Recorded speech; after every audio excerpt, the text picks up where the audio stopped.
Ya pemirsa Tegar TV dimanapun Anda berada, dialog spesial kita sore ini bersama Bapak Erdi Baskoro, Wakil Pemimpin Wilayah Perum Bulog, Lampung. Ini menarik pemirsa, banyak hal yang sudah disampaikan oleh Pak Erdi Baskoro pada sesi 1 dan sesi 2.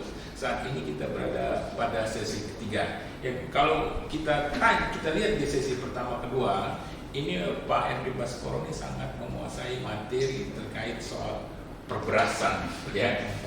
Nah ini Pak Erdi, karena ini menyambung pada sesi kedua. Di sesi ketiga, sesi kedua tadi kita terputus pada masalah harga. Ini kalau soal harga itu, harga pembelian yang ditetapkan pemerintah, apakah sudah sesuai dengan harapan petani di Provinsi Lampung khususnya, Pak? Baik, makasih Pak Umar ya. Memang tadi kita ngobrol masalah harga gabah ya. Ya, 6.500 yang ditetapkan petani harga 6.500. Kemudian apakah itu sesuai dengan harapan petani? Betul. Kalau sepanjang kami mengawal jemput gabah, Pak, betul. Kami kan pasti langsung berinteraksi dengan petani, Pak. Kami memang panen di gabah di sawah tersebut, mereka habis mengkoben ataupun istilahnya memotong sawahnya dan kita tunggu di pinggir jalan dan kita bayar ditimbang dan mereka apa kata Pak? Alhamdulillah, terima kasih Pak Prabowo. Gitu, oh gitu ya. Jadi mereka sangat bersyukur terhadap program pemerintah ini. Kelihatan happy kan? Kelihatan happy Pak. Bayangkan Pak, saya tanya dulu emang dibeli berapa gitu. Mereka jawab variatif Pak. Ada yang menjawab sampai 5.000, bahkan ada yang dijawab 4.500 Pak. Kalau bayangkan dari 6.500 dari 5.000 aja dah. Mereka kan naiknya 1.500 sendiri Pak. Betul. Dan itu sudah sangat bisa dalam arti mensejahterakan petani Pak. Mereka bisa mendapatkan tambahan pendapatan ekstra yang mungkin dia bisa untuk pembelian untuk benih kedepannya ataupun memperkuat pupuknya sehingga produksi ke depan semakin melimpah dan semakin banyak. Jadi karena saya mereka happy, bahagia itu terkait misalnya ada orang Bulog kan. Iya, bahkan dengan kondisi begini Pak, mereka akan berbondong-bondong mengejar Bulog Pak. Nah ini jadi PR yang selanjutnya nih, bahwasanya ketika mereka happy dan mereka inginnya Bulog yang nyerap, nah ini yang kadang-kadang bikin kendala di kita Pak. Bagaimana tugas kita hanya 10-20% kan, otomatis ada hal yang tidak tercover di sini Pak. Jadi maksudnya karena ini kita belinya dengan gabah harus dikeringkan. Nah kita bekerjasama dengan Mitra Maklun. Nah Mitra Maklun ini, Mitra Pengeling ini belum sepadan dengan jumlah produksi panennya. Ini PR depan kita kayaknya nih Pak. Menarik Pak ya. Betul sekali. Iya, artinya ya saya bisa membayangkan petani kita bahagia, sejahtera, ya kan. Biaya produksinya bisa tertutup dengan hasil panen. Betul sekali Pak. Ini kan tadi Pak Edi bicara soal koordinasi di daerah-daerah kan. Ya. Satu cabang 3 daerah. Ya, ada yang 3 kabupaten, ada yang 2, bahkan ada yang 4. Ini koordinasi dengan pemerintah daerah, dinas pertanian setempat atau stakeholder itu bagaimana? Jadi ketika awal program mengenai pembelian GKP ini dicetuskan pemerintah dan ditugaskan oleh Bulog pada bulan Februari awal Pak ya, itu kan memang belum masuk masa panen Pak ya, masih belum. Nah dari situ kita berkoordinasi langsung Pak, berkoordinasi langsung dengan dinas pertanian setempat, kabupaten kota, dan juga kita rekrut atau kita kolaborasi dengan penyuluhnya Pak. Dan kita ajak Babinsa sebagaimana di pusat juga sudah bekerja sama untuk menugaskan LO atau penghubung yaitu para purnawirawan TNI, bahkan para jenderal-jenderal Pak, untuk ditempatkan di Kambil sebagai penghubung. Karena bagaimanapun juga seorang TNI lebih menguasai teritorial wilayah Pak, dia lebih paham strategi dan lain-lain. Makanya pusat bekerja sama juga dengan TNI. Nah kita berkolaborasi dengan hal tersebut Pak, untuk melakukan sosialisasi. Dan dalam proses penyerapan kami juga berkolaborasi juga dengan kepolisian. Kalau kepolisian lebih bersifat untuk pengamanan dan pengawalan penyerapan berasnya. Tapi kalau TNI untuk pengawalan dan penyerapan untuk gabahnya.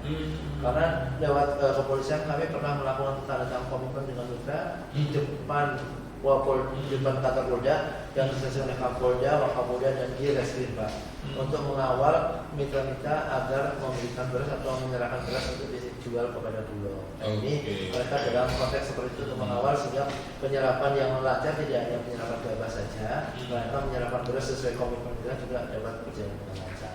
Menarik.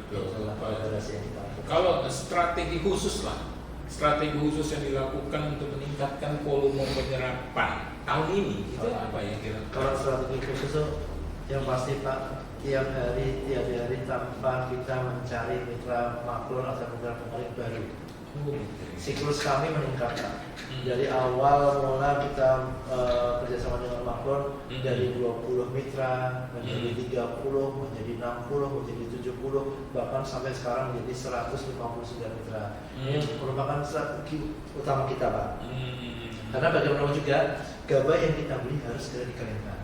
Kalau nggak dikeringkan jadi rusak nanti. Jadinya malah bencana. Makanya untuk sampai sekarang pun walaupun sudah kita istilahnya kita optimalkan untuk menggandeng mitra pengering tetap masih kurang Pak. Nah ini yang kita harapkan kedepannya bisa diantisipasi oleh pemerintah dukungan pembangunan infrastruktur kedepannya. Jadi itu strategi khusus yang dilakukan untuk meningkatkan mitra yang terkait volume penyerapan gabah.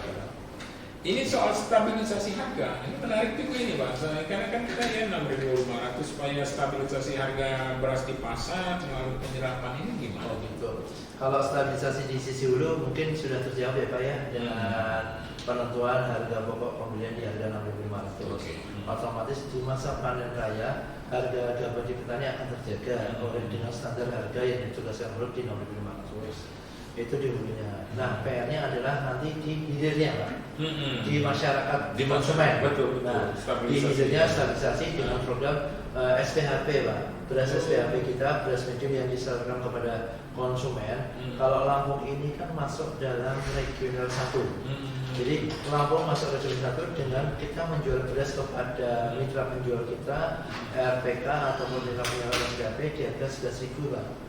Oh iya, harus itu. 11.000 kan yang murah nih Pak, 11.000 tapi HET-nya adalah 12.500. Sehingga masih ada keuntungan mitra, range-nya adalah 1.500 untuk dia jual ke konsumen akhir. Dan saya yakinkan harga beras Bulog di harga 12.500 pasti akan tergolong masih lebih murah dibandingkan harga pasarannya. Nah itulah fungsi kita stabilisasi di tingkat konsumen.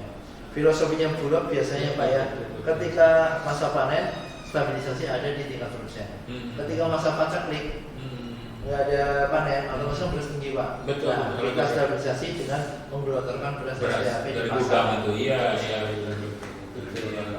itu memang konsep keberadaan sebelum bulan Pak, stabilisasi hulu saya bilang ini.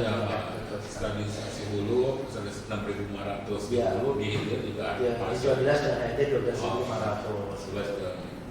Sehingga intinya adalah bagaimana mensejahterakan petani dan juga konsumen tetap bisa menikmati beras murah Pak. Iya. Jadi di petani yang standar, di konsumennya juga terlindungi dengan mendapatkan kualitas beras dengan harga yang murah.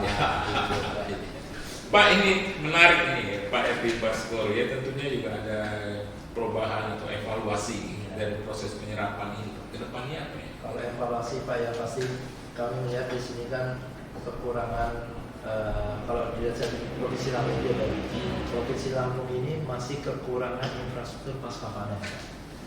Makanya isu terhadap gabah keluar dari Lampung itu memang tidak hanya sekedar isu Pak. Karena petani melimpah gabahnya Pak. Ketika tidak segera dijual, pasti kan akan jadi busuk Pak. Oh iya betul. Karena penyerapannya di dalam provinsi itu sudah maksimal, sudah mentok lah, maksudnya sudah maksimal lagi lah. Kan masih ada sisa gabah-gabahan, itulah yang akan nyebrang keluar Pak. Ini hukum Allah Pak. Betul. Makanya harapannya evaluasi ada ke depan, mohon kiranya dukungan dari pemerintah provinsi, baik itu kabupaten kota, untuk saling sama-sama kerjasama membangun infrastruktur pasca panennya. Seperti apa sih infrastruktur? Kayak pengering Pak, pengering dan juga dryer ataupun penggilingannya Pak. Dan juga Pak Gubernur ini sudah istilahnya sudah tanggap terhadap ini Pak, dan sangat memahami ini, bahkan dia sudah mengirimkan surat kepada Bulog Pusat Pak. Mengirimkan surat kepada Bulog Pusat agar ikut membantu membangun 5 sentra penggilingan Pak, seperti yang kita miliki di Campang.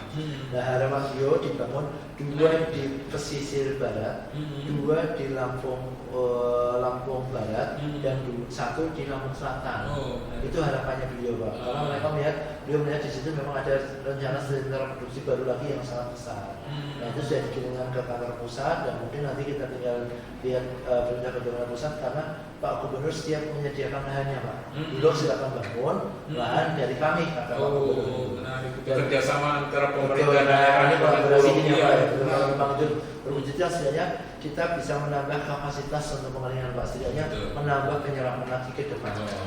Harapannya itu seperti kata Pak Erdi Baskoro tadi, nggak keluar yang Iya, jelas itu ya. iya, nggak keluar dari provinsi, jadi benar-benar maksimal diserap oleh provinsi. Kalaupun keluar itu sudah dengan value yang lebih tinggi Pak. Betul. Maksudnya nggak gabah yang keluar, tapi beras yang keluar. Betul. Kalau beras yang keluar kan otomatis petani akan mendapatkan nilai lebih Pak, pendapatan lebih dibandingkan kalau dia jual hanya sekedar jual gabah saja. Kalau setahu saya yang keluar itu melalui Bulog, gudang Bulog itu tentunya untuk membantu daerah. Oh, kalau itu lain Pak, itu beda. Iya, Itu kan cadangan kita beras. pemerataan stok Iya, ya Pak ya. iya. Jadi contoh kalau Lampung ini memang selalu supporting untuk kanwil atau wilayah di Jambi maupun di Iya, Bengkulu. betul. Nah, ketika mereka stoknya sudah mulai menipis, kita isi dari Lampung Pak. Iya, Gitu. betul. Tapi itu tidak jual beli Pak, hanya Iya. menjaga stok saja. Iya. Karena sama-sama punya Bulog juga. Betul.